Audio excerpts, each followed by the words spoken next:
시청자 여러분 안녕하세요. 경제 지식과 문화 정보를 다루며 여러분의 오전을 책임지는 시간 유민영의 경제 돋보기. 저는 진행을 맡은 앵커 유민영입니다. 지금 많은 비가 내리고 있습니다. 주말부터 비가 이어졌는데요. 비가 오면 또 통행에 불편하고 좀 나다니기 불편하다 이렇게 불편하게 생각하시는 분들도 많으시지만요.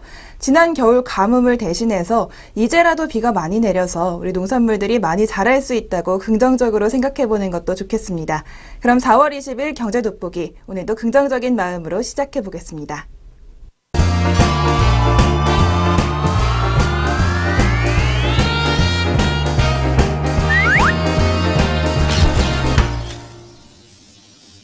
첫 순서는 최신 경제 이슈를 빠르고 깊게 들여다보는 시간, 동향 돋보기 시간입니다. 먼저 한국 주요 기업들의 가치들 전체적으로 1년 새 크게 뒷걸음질 친 것으로 나타났다고 합니다. 바로 세계 시가총액 500위 기업을 선정하면서 나타난 결과인데요. 중국은 특히 시가총액 100위 안에 든 기업 수가 1년 만에 배로 늘어나면서 우리나라와 대조를 보였습니다. 바로 블룸버그가 집계한 세계 시가총액 500대 기업, 지금부터 소개해드리도록 하겠습니다. 먼저 한국 기업 수 3개로 나타났는데요. 1년 전 6개에 비해 반토막이 난 수준입니다.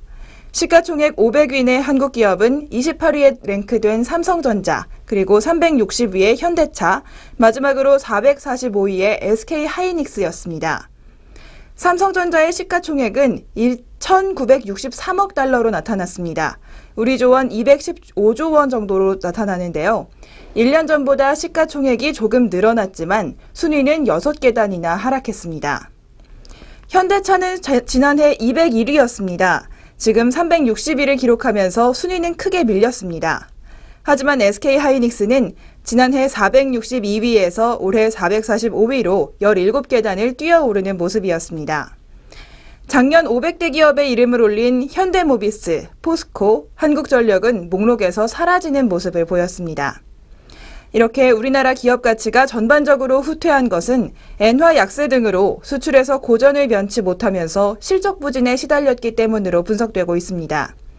또 최근 한국 증시가 박스권을 뚫고 오르는 추세이긴 하지만 일본과 미국, 중국 증시와 비교할 때 상승 강도가 약했던 점도 시가총액 순위 하락의 요인으로 꼽히고 있습니다. 반면 중국 기업들의 약진은 눈부신 모습입니다. 500대 기업에 든 중국 기업 수는 46개, 1년 전 22개의 배 이상입니다. 중국 경기의 둔화 우려에 중국 정부 중심으로 경기 부양책이 쏟아졌고요. 1대1로 등 정책 기대감이 커진 점이 시가총액 증가에 고스란히 반영된 것으로 보이고 있습니다. 특히 세계 4위를 차지한 페트로차이나 그리고 7위의 공상은행이 세계 10대 기업에 포함되면서 미국 기업 일생의 상위권 판도도 흔들었습니다. 이외에도 건설은행은 31위에서 16위로 올라섰고요. 중국은행은 55위에서 21위, 농업은행은 50위에서 25위에 오르는 등 은행들의 순위도 큰 폭으로 올랐습니다. 최근 시가총액에서 삼성전자를 제친 텐센트도 주목을 받고 있는데요. 지난해보다 무려 23위나 뛰어오른 30위를 차지하는 모습이었습니다. 또 지난해 미국 증시에 화려하게 입성한 알리바바는 세계 10대 기업의 이름을 올리기도 했지만 상승 흐름은 아직 이어가지 못하고 23위까지 떨어지는 모습이었습니다. 그럼에도 불구하고 중국 기업들의 약진이 눈에 띄는데요. 일본 기업의 경우에는 기업 수 자체는 크게 변하지 않았습니다. 지난해 30개에서 32개로 소폭 늘어나는 데 그쳤는데요. 하지만 전반적인 순위는 1년 전보다 대체로 높아졌습니다. 일본 1등 기업인 도요타의 순위가 26위에서 17위로 올라섰고요. 미쓰비시 도쿄 파이낸셜 그룹은 110위에서 91위로, 니폰 텔레그래프는 158위에서 120위, NTT 도코모의 경우에는 138위에서 123위로 올라섰습니다. 마지막으로 재팬 토바코 역시도 146위에서 142위로 소폭 올라가는 모습을 보여줬습니다. 중국 기업들의 눈부신 약진, 그리고 일본 기업들의 좋은 성적, 그리고 미국 기업도 마찬가지였습니다. 500대 기업 중에 미국 기업 수는 198개였는데요. 1년 전에도 물론 195개로 많았지만 3곳이 더 늘어나는 모습을 보여줬습니다. 애플이 시가총액 7,356억 달러를 기록하면서 부동의 1위를 지켰고요. 작년 3위였던 구글이 2위, 작년 2위를 기록했던 엑손모빌이 3위에 올라서 지난해 순위를 서로 맞바꾸는 모습이었습니다. 버크셔 해서웨이는 지난해와 같은 5위를 기록했고요. 존슨앤드존슨과 GE는 중국 기업들에 밀려서 각각 9위와 10위로 순위가 내려갔습니다. 하지만 강달러가 이어지면서 미국 수출업체의 부진을 우려하는 목소리가 있습니다. 이에 따라 미국 기업들의 순위는 하락할 가능성이 있다는 평가가 나오는데요. 세계 최대 자산운용사인 블랙록의 레리 핑크 회장에 따르면 가파르게 이어진 미국 달러화 강세가 역효과를 낳을 수 있다고 우려하면서 강달러가 기업의 투자 심리를 훼손해서 미국 경제에 둔화를 가져올 수 있다고 말하고 있습니다. 한편 유가와 원자재 가격 하락의 직격탄을 맞은 브라질과 러시아는 500대 기업 수가 각각 2개씩 줄었습니다. 브라질이 5개, 러시아가 6개를 기록했고요. 또 요즘 주목받고 있는 국가죠. 나렌드라 모디 총리의 경제정책 모디노믹스가 주목을 받고 있는 인도의 경우에는 500대 기업에 작년보다 무려 6개 늘어난 15개 기업이 포함됐습니다. 이렇게 우리나라 시가총액 500위 기업들은 많이 줄어들었고요. 미국과 일본 그리고 중국은 계속해서 좋은 모습을 보여주고 있었습니다. 앞으로 우리 기업들이 주가 상승과 맞물려서 더 좋은 모습을 보여줄 수 있을지 계속해서 주목해 보시면 좋겠습니다. 지금까지 동향돋보기 시간이었습니다.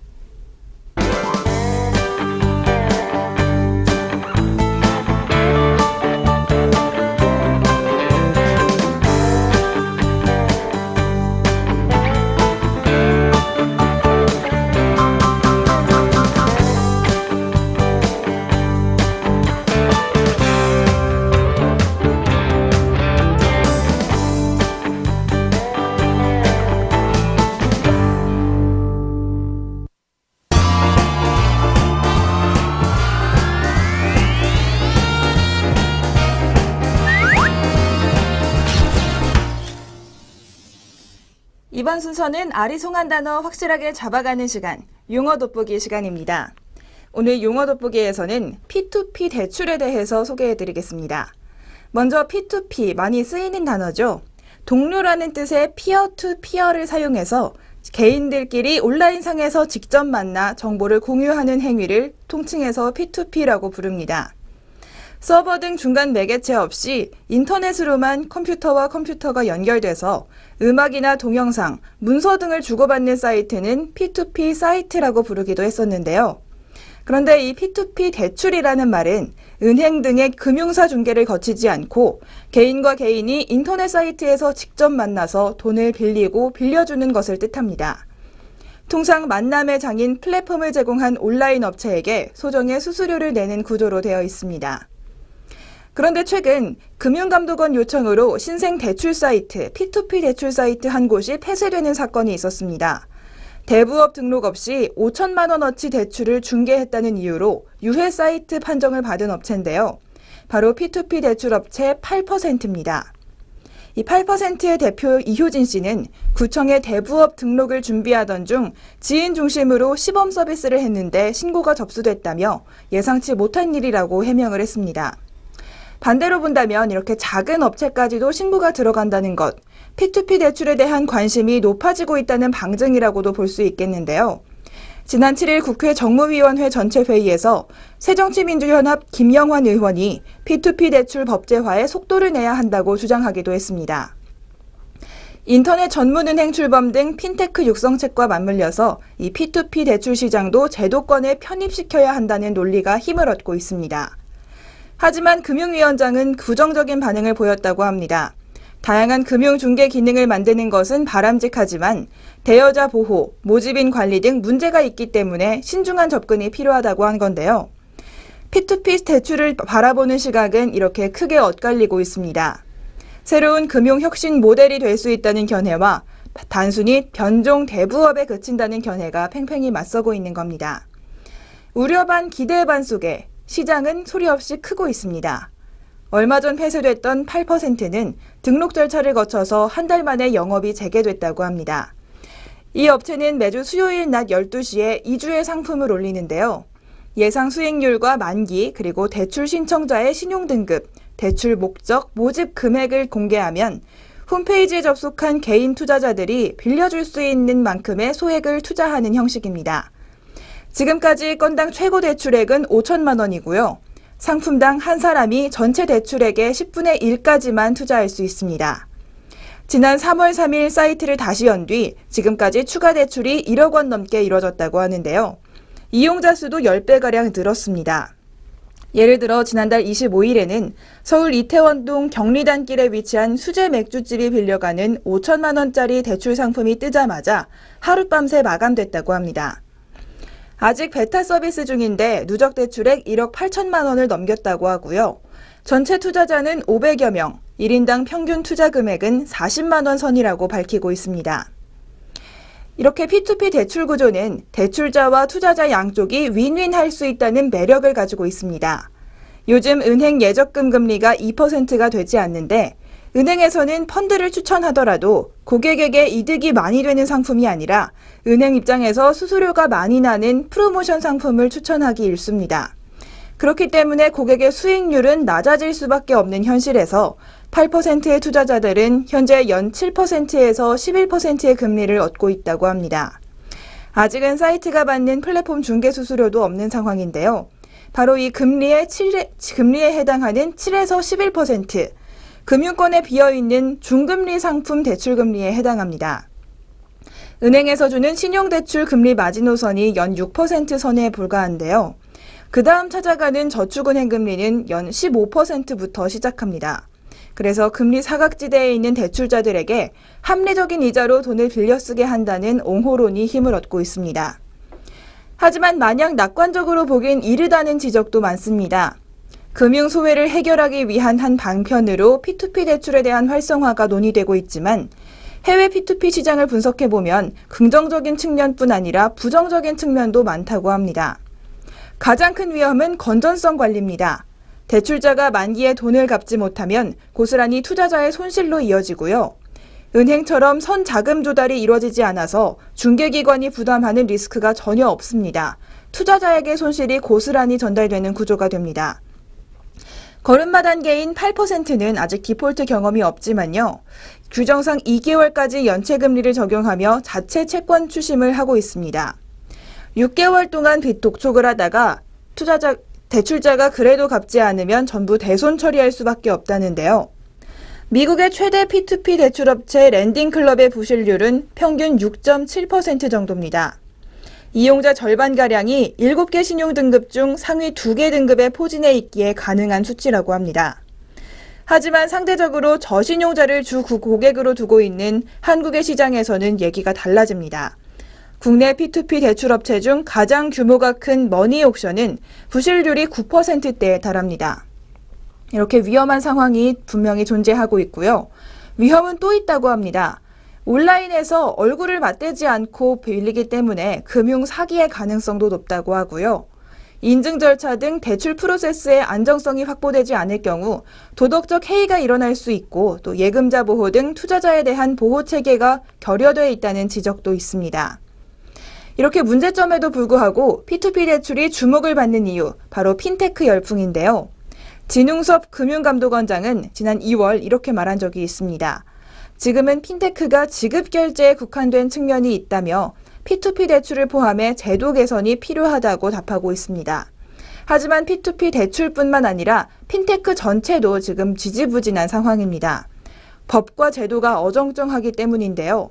은행법과 저축은행법상 유사수진 행위에 해당하는지, 온라인 자금 공개 모집이 자본시장법 위반인지 등 논란의 여지가 아직 법적으로 확실히 정리되어 있지 않고 여기저기에 논란이 산재해 있는 상황입니다.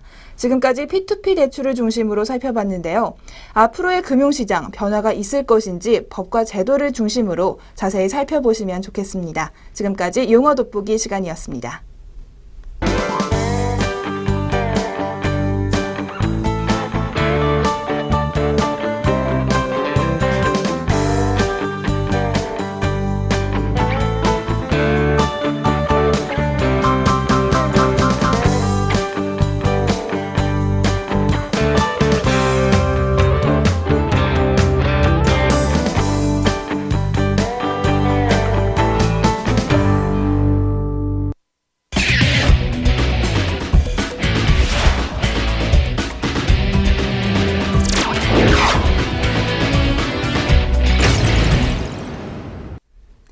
경제의 문화적 재미를 더하다. 컬처 앤 이코노미 시간입니다. 오늘은 경제와 문화가 만나는 분야, 광고에 대해서 살펴보는 시간인데요. 오늘은 고급 컨셉 광고에 대해서 자세히 살펴보도록 하겠습니다. 지난해에는 계속되는 불황에 지친 소비자를 위로하고 행복을 전하는 재미있는 광고가 대세였다면 올해는 포미족을 겨냥한 이른바 럭셔리한 광고가 두각을 나타내고 있다고 합니다. 최근 자신의 가치를 높여주거나 반드시 필요한 상품에는 과감히 많은 금액을 투자하는 이른바 나를 위한 소비, 즉 포미족이 불황 속 소비업계의 블루칩으로 부상하고 있는데요. 이들을 겨냥해서 특별함을 선사하는 소비를 추구하는 브랜드 고급화 마케팅이 한창이라고 합니다. 다양한 제품이 쏟아져 나오는 시장 환경에서 소비자는 제품 자체를 비교하기보다는 브랜드의 이미지를 보고 구매를 결정하는 경우가 많은데요. 소비자에게 강한 인상을 심어줄 브랜드 이미지의 중요성이 커짐에 따라 최근 유통업계에서는 수트를 묻은 광고 모델을 활용하거나 고급스러운 분위기를 연출해 소비자들에게 어필하려는 노력이 이어지고 있습니다. 식음료 업계는 럭셔리한 이미지를 강조해서 음료 한 병도 조금 고급스럽게 마시려는 소비자들을 공략하고 있는데요. 코카콜라사의 프리미엄 스파클링 음료 브랜드 수엡스는 배우 차승원이 젠틀한 남자의 여유로운 휴식을 담은 TV 광고를 공개했습니다. 광고에서 배우 차승원은 부드러운 탄산으로 도시의 밤을 물들이는 세련된 남자의 모습을 보여줬고요. 여유로운 표정이 살아있는 연기를 보여주고 또 셔츠핏을 보여주며 프로 모델로서의 진가를 발휘했다고 합니다. 철없을 땐 모르지만 때가 되면 알게 되는 맛이 있지 라는 목소리로 일상 속에서 휴식이 필요한 성숙한 어른들의 마음을 담은 메시지라고 하는데요. 젠틀한 남성의 전형으로 불리는 차승원이 수엡스의 맛을 부드럽고 감각적으로 전달했다는 평가를 받고 있습니다. 또 CJ제일제당의 브랜드 삐띠첼은 배우 유승호를 광고 모델로 발탁했습니다. 촉촉하고 달콤한 크림을 고급스럽게 먹으면서 디저트도 고급스럽게 먹겠다는 소비자들의 마음을 공략한 것으로 보이고요. 화장품과 자동차 업계의 경우에도 부드러운 럭셔리 신사 이미지로 제품 신뢰도를 제고하고 있습니다. 먼저 맨케어 브랜드 비오템 몬무는 배우 원빈이 출연한 광고 포스 수프림을 공개했습니다. 영상에서 원빈은 절대적인 남자의 선택이라는 컨셉에 맞춰서 깔끔한 수트의 헤어스타일 그리고 흐트러짐 없는 표정으로 매력적인 남자의 분위기를 연출했습니다. 또 생활가전 전문기업 리홈쿠체는 배우 장동건이 모델로 나선 신제품 밥솥 탑의 CF를 공개했습니다. 감각적인 흰 배경을 바탕으로 등장한 배우 장동건은 멋진 수트 차림으로 시선을 사로잡고요.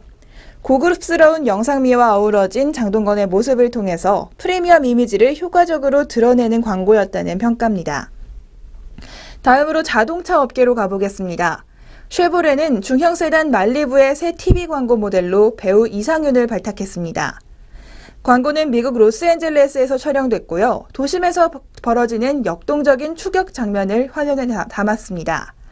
이 광고는 말리부 엔진의 주행 성능을 보여주는 것은 물론이고 디자인 등을 고루 강조하면서 좋은 모습을 보여주고 있습니다. 한편 개그 코드가 담긴 광고에서도 럭셔리가 대세라고 하는데요. 젠틀하면서도 코믹한 코드가 인기라고 합니다. 전현무가 남성복 브랜드 로가디스와 함께한 스마트 슈트 동영상이 공개 5일 만에 조회 20만 뷰를 돌파했다고 하는데요. 공개된 영상 속에서 전현무는 여자친구와 여행 후 집에 들어가다 어머니와 아침에 마주쳐서 그대로 출근길에 오르는 모습으로 쉽게 구겨지지 않는 소재의 수트라는 점을 강조해 웃음을 자아내고 있습니다. 또 KT는 배우 류승룡과 성악가 임형주, 신문희 씨가 한편의 오페라로 표현한 기가 와이파이 홈 TV 광고를 공개했는데요. 이번 광고는 오페라 피가로의 결혼을 배경음악으로 재미있게 활용하면서 재미있으면서도 고급스러운 한편의 오페라로 표현하는 것이 특징이라고 합니다. 이렇게 조금 더 고급스럽고 조금 더 좋아 보이는 광고들이 대세를 얻고 있는데요. 앞으로의 광고 시장 어떤 모습들을 계속해서 보여줄지 저희도 함께 주목해 보겠습니다. 지금까지 컬처 앤 이코노미 시간이었습니다.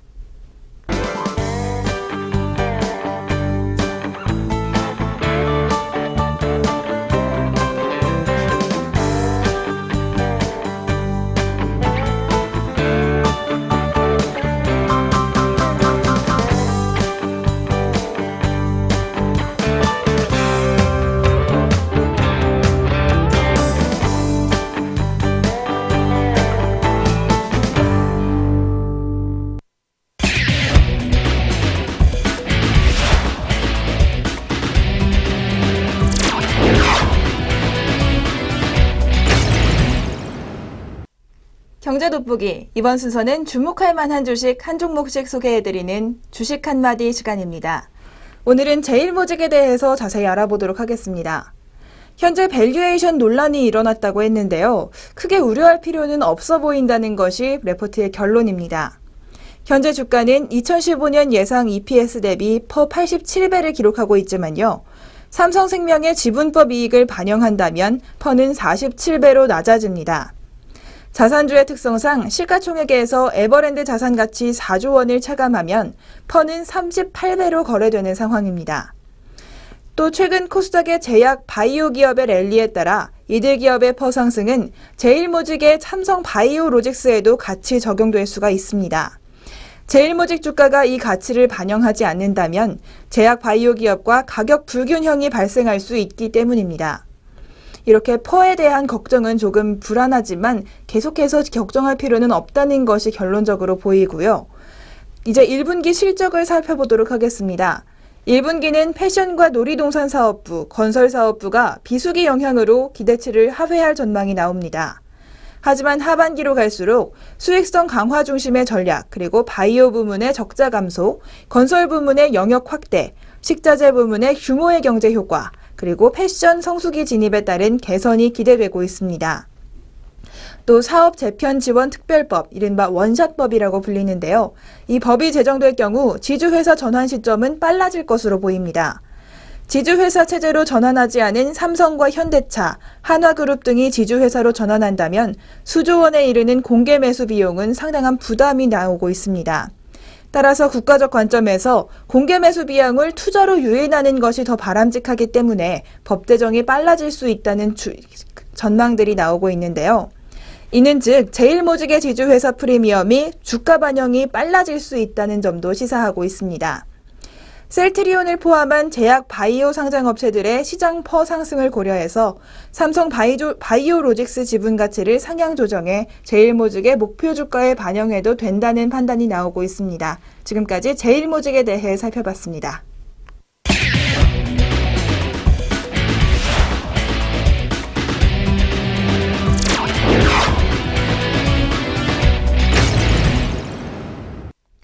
경제적으로 사느라 지친 삶 가운데 쉼표가 되는 시간, 3분 문학 충전 시간입니다. 오늘의 시는 송욱 시인의 비 오는 창이라는 시입니다. 이 송욱 시인은 1950년대에서 60년대 참 의미가 각별한 시인이라고 하는데요. 시집 하여지향을 내며 보여준 독특한 시세계가 전통지향의 서정시와 모더니즘 계열이 주류를 이루고 있던 당시 시단에 신선한 충격을 주었다고 합니다. 일제 36년을 통과하면서 거의 완벽하게 사라졌던 현실 풍자시의 전통이 송욱에 의해 다시 살아났다는 평가가 나옵니다. 그런 송욱 시인이 비 오는 날 창밖을 바라보면서 부른 시 함께 들어보시겠습니다. 비 오는 창, 송욱. 비가 오면 하늘과 땅이 손을 잡고 울다가 입긴 서린 두 가슴을 창살에 낀다. 거슴틀에 구름이 파고 가는 눈물 자욱은 어찌하여 쉴 새 없이 몰려드는가.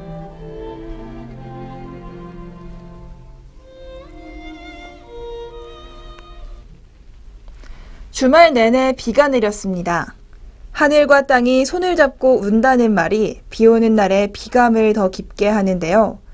많은 사람들에게 슬픈 4월, 좋은 시들로 그 마음을 위로받아 보는 것도 좋겠습니다.